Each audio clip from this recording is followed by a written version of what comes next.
Municipal committee Sahiwal के ज़ेर एहतमाम यौम आज़ादी की तकरीब का इनेकाद। जोयो न्यूज़ नेटवर्क प्लस के साहिवाल सरगोदा से नुमाइंदे गुलाम अब्बास अवान की रिपोर्ट के मुताबिक assistant commissioner Mohammad Nawaz Suleria MPA barrister Taimur Baloch ने म्यूनसिपल कमेटी ऑफिस पर परचम कुशाई की, कौमी तराना पेश किया।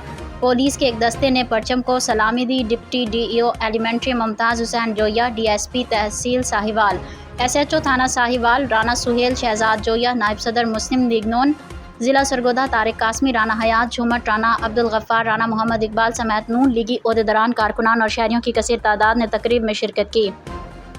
MC के अफसरान और मुलाजमीन की तरफ से उम्दा इंतजामात किए गए थे। इस खुशी के मौके पर तुलबा में इनामात भी तकसीम किए गए।